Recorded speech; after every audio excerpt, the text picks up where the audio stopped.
This is going to be the most hypocritical video I've ever made. That's kind of why I wanted to make it.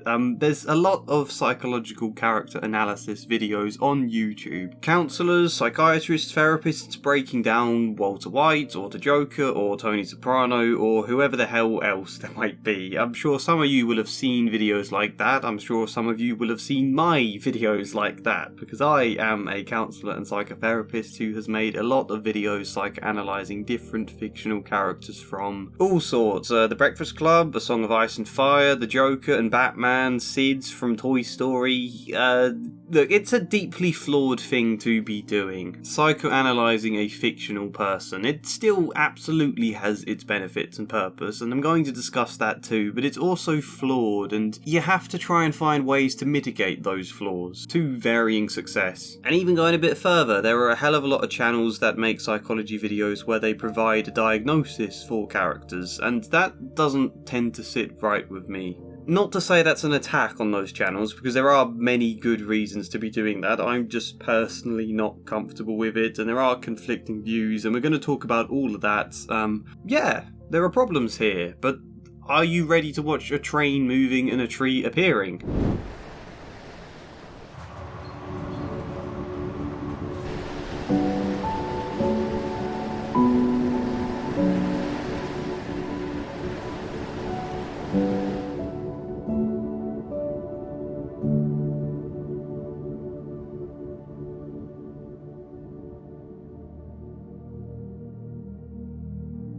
So this first section should be blindingly obvious as a point. It's that you can't accurately psychoanalyze someone who doesn't exist. Not only have you not met them, meaning you can't ask questions, you can't gauge their responses, you have to rely only on whatever the story of the film or the book or whatever shows you, which isn't often enough. Not only are they often heavily affected by the very specific dramatic positions that the story puts them in, and sometimes like the framing of a story portrays certain characters in different lights than they would be seen otherwise. Like if a story is all from one character's perspective, for example, that will affect your perception of a different character. And then, most important of all, they are not designed to be real people. Writers try to make them as real as they can, but they are still fictional characters who function to tell a specific story. So, why does a character behave a certain way? Maybe sometimes simply because that's how the writer wanted them to behave. That's what they needed to push the story in whatever direction was intended. And sometimes even the writing of the character themselves is inconsistent. Like Tyrion Lannister from the show Game of Thrones started out on this somewhat dark path that culminated in an exciting season 4, and then afterwards suddenly he seemed quite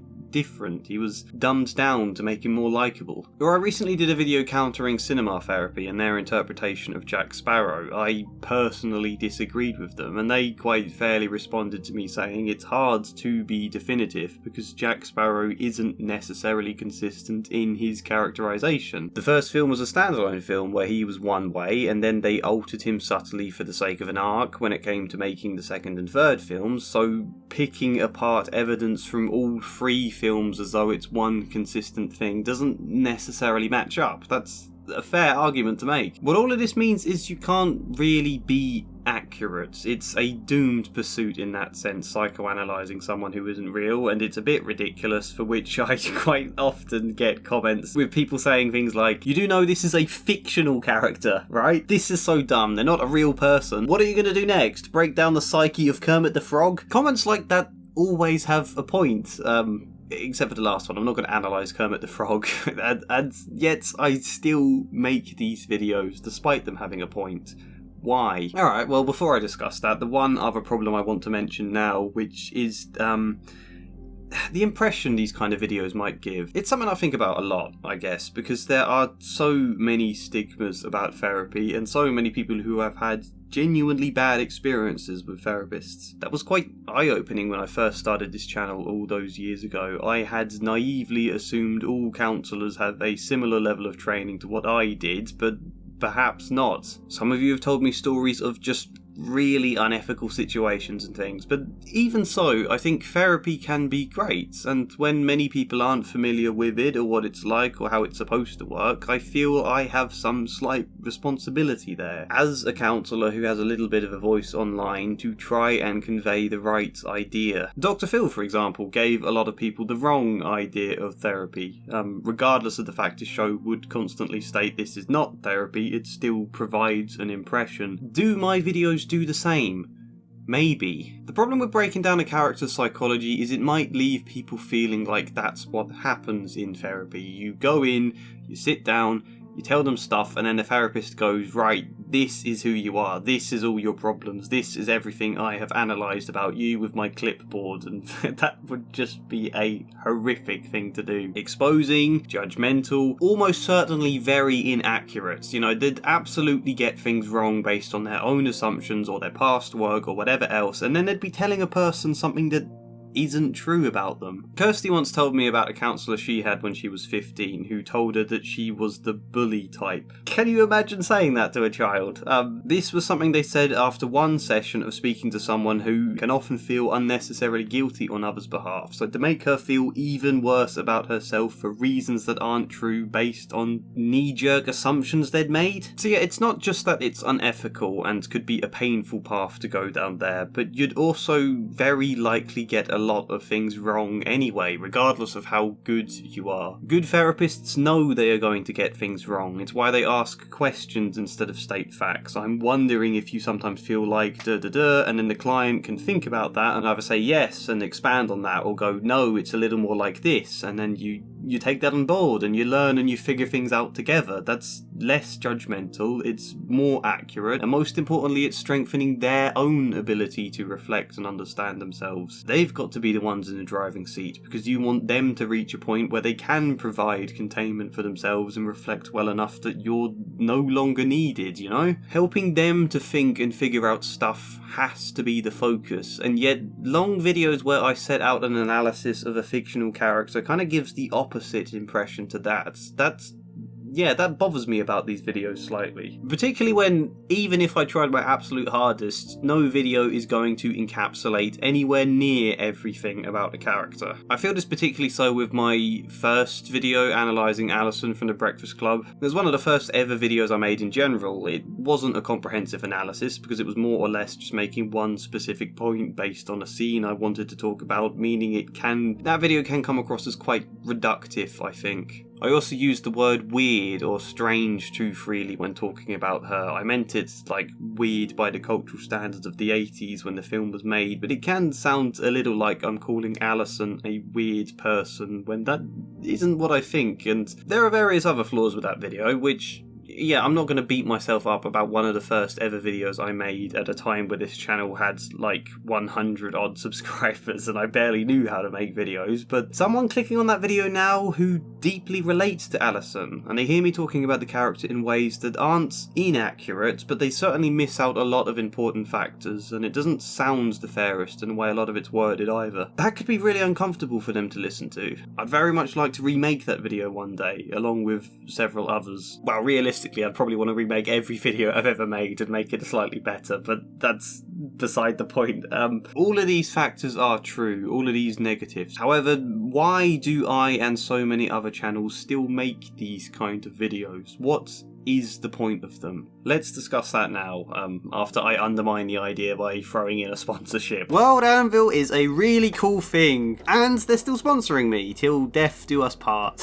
Listen to me passionately talk about them. WorldAnvil is an online tool for world building, the anviling of worlds, character creation, campaign building, story planning, and even writing, and a load more stuff that can be great for anyone with creative projects or games. I use it for the planning of my novel. My organisation is chaotic, so WorldAnvil really helps. I love the way you can create timelines of events with hyperlinks from those pages to a character bio or some other event or information or whatever. Like, my memory isn't the best for the minor details of stuff I invent, so when I'm reading back information about the history of my novel's world and I think, who is this person? I can only half remember. Or what order did these events happen in? Why did that become a social custom? Whatever. I can very easily click a hyperlink to a different page I wrote and check. The ability to create entire timelines based on your own invented calendar renders and be able to link everything to it, including changes in the maps for if a city gets destroyed or something like that. That is so damn cool. And there are other tools too. Not all of them are ones I need for my novel personally, but they all still look really handy, and I've always found everything pretty easy to use. If it's your thing, they also have a Discord and they run all sorts of events and community support and stuff, like this summer camp they've been running. It's all really great and I enjoy getting to promote them. So there is a link in the description and there's a pinned comment that entitles you to 51% off. Yep, it's 51 now. All their subscriptions with the code TREE. If you want to try it out first, they have a free version so you can get familiar, you know, take your time, take it out for a nice dinner and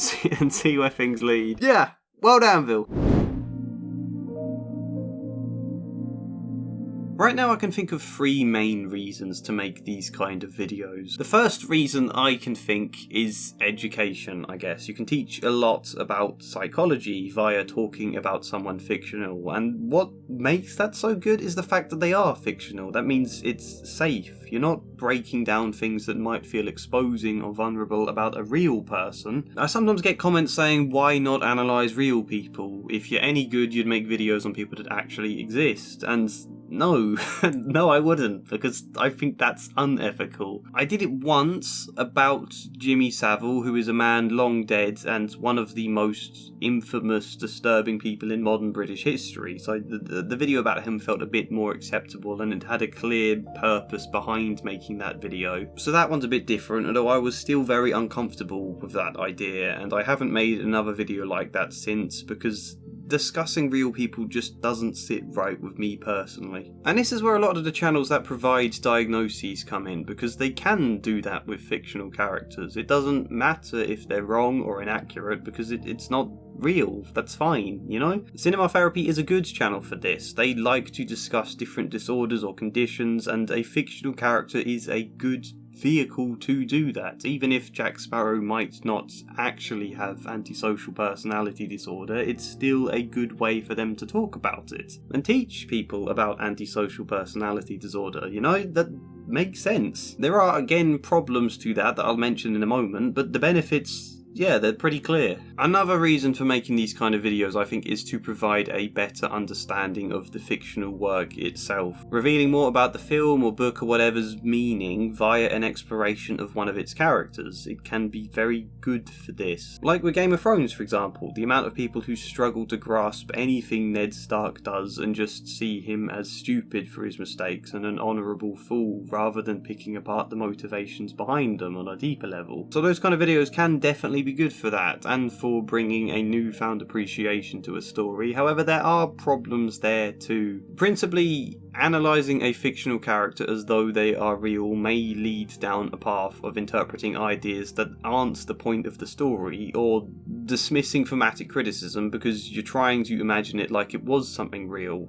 Does that make sense? The Fermian argument is the term Dan Olson gives. In a very simplistic example, a fantasy story where everyone wears proper armour except for this female character who has a skimpy, impractical outfit. There is a valid criticism to be made of the writer there, where you say, hang on, that's not great, that's a weird thing to do in this story. But then people defending it using arguments from within the world of that story, like it's okay because that's how her tribe traditionally dresses, or it's okay because of whatever convoluted backstory for why she likes to dress that way. And it's like, maybe that's true within the world of the story, but a writer chose to invent those things. They decided that's how her tribe would dress, or that's what the backstory would be, because that's the story they wanted to write. And if so, it is very valid to criticise them for making those writing decisions, isn't it? Which is, okay, a pretty simple, perhaps straw man example to provide there, but you can easily see how me going down a road of analysing a character as though they were real, when in actuality they were invented by a writer as a means for them to express or explore ideas, or even just tell whatever the hell story they wanted to tell. Going down that road, I could end up accidentally dismissing valid points of criticism to be made made of the writing itself. I could end up getting lost in a reality around this character that isn't actually there. For example, I tried to be careful in my videos about Claire and Bender from The Breakfast Club. That's a film in which Bender sexually harasses Claire in the middle of it. It is played mostly for humour. There's no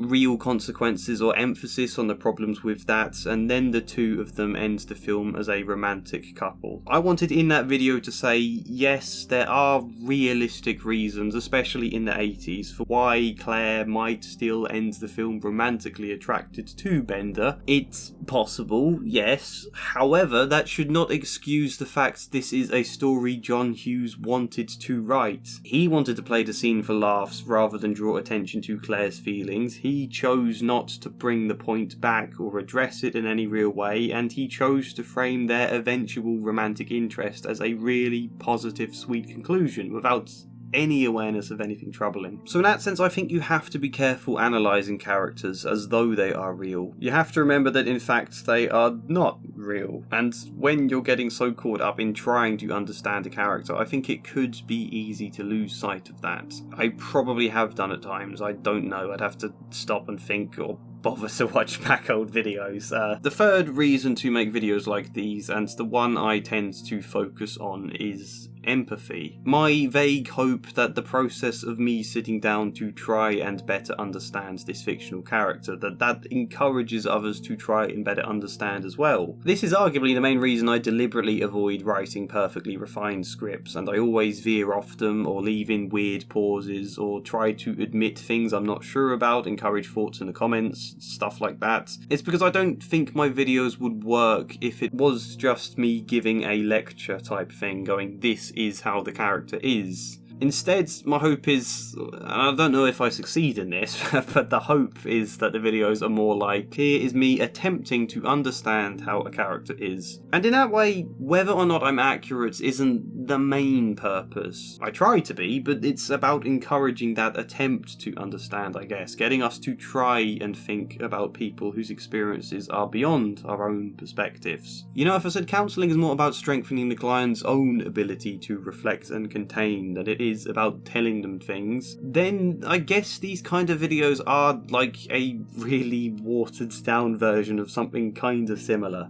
Does it actually work? I don't know. You can't just make people more empathetic. You can't teach it or anything. So, I don't know, maybe I can encourage more curiosity for people to try and understand others that we don't understand. Maybe that's a thing we can then take away into our own lives from this experience of a video. Maybe? I know from a lot of comments that when I've analysed characters that some of you deeply relate to, the thing it seems people more often take away isn't the understanding so much as the experience of someone being empathetic towards a character that they relate to, and how positive that can feel. How that can feel like a really indirect sort of being empathetic towards them. Look, I honestly have no idea if it makes any difference at all, because you can't really measure that stuff, and it could potentially be quite exposing via the ways you relate to a character. I think that's again why it's important to emphasise that I might be getting things wrong in my videos, because me talking about a character is in no way meant to say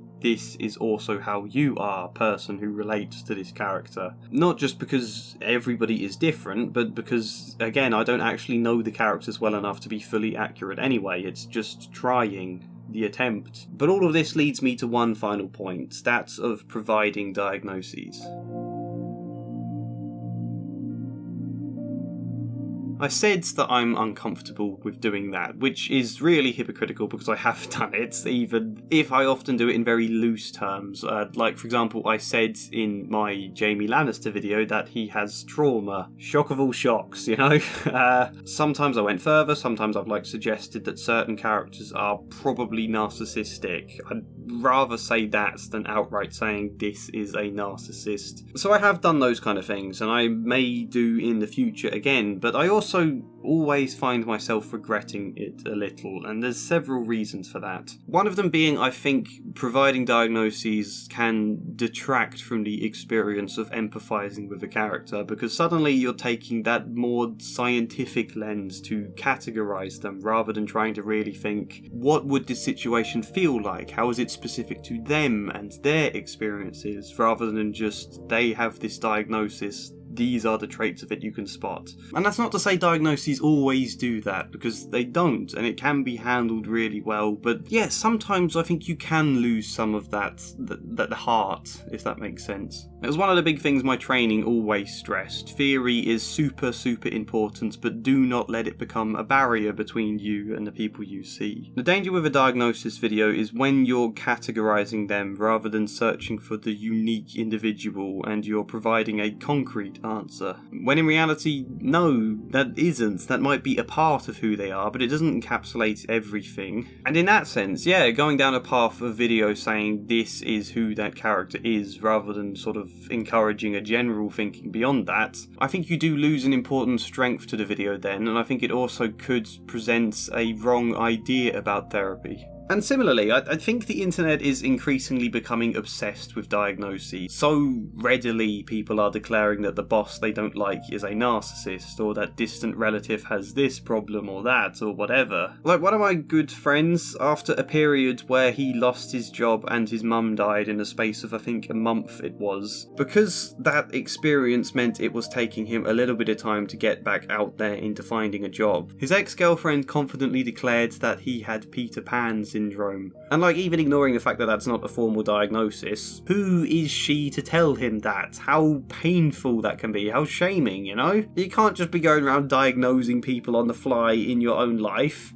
Diagnosing people can be really hard because there are so many factors at work. Knowing the DSM back to front is not enough, and similarly, I think people study the DSM because they want to better understand themselves, but there's still a lot you're not really gaining. That's self-knowledge, but it's not necessarily self-awareness or self-understanding, which isn't to say I want to be elitist about this kind of thing, because I think the DSM would be good for people to generally understand a bit better. I think there is a positive in how more emotionally literate people tends to be nowadays, for example, but I also don't want to encourage people to make at-home diagnoses of whoever the hell they feel like, especially when that can definitely be weaponized and used for the complete opposite of empathy. That's where the dangers of therapy speak come into play. So yeah, me holding back on those kind of things does make my videos less educational, and sometimes that is a problem. Sometimes it also means I end up skirting around a point that I should absolutely have discussed. For example, the Allison video, again, is Allison autistic? We cannot answer that with a definitive yes or no. I know all too well how many parents and teachers passionately insist that whatever child has autism or ADHD, normally it's those two, and they're dead sure about it, but then no, they're wrong. There are a lot of different possibilities, so we can't be definitive on that. However, it would absolutely be worth discussing it at the very least. That's another reason I'd want to remake that video. So yeah, I don't get it perfect, and it's not to attack channels that focus on diagnosing, because there are good benefits to it. And a lot of them definitely handle that sensitively enough for it to not cause too many problems, but personally it's just not the stuff I'm as interested in conveying in my videos. I'm more interested in the messy, unclear, confused stuff of how do they specifically feel, how can we understand that and empathise with it further. I think, anyway, I won't pretend this was all some conscious plan of mine. I started making these videos and I've been slowly figuring it out since, and I'm still figuring it out. I still make videos where I look back and I'm not happy with them and I try to do better stuff in the future. That's growth, that's good. I just thought it might be worth talking about for a video here. So that's all I can say. There's no greater conclusion to this video. Just give it a like if you liked it. Tell me what other layers to this discussion I could have mentioned, where I've fallen short in the past, why what I'm saying might not be the whole truth. Subscribe, maybe? Perhaps you'd even want to support me on Patreon, but otherwise, hopefully see you next time. And as ever, a special thank you goes to Luke Hoare, Tree Caber, Michael Gallagher, Flying Spider, Kellyanne Davidson, Billy Lee Myers Jr., Samara Salsi, Joshua C. Follier, Chad Bramwell and Michael Hart. Thank you.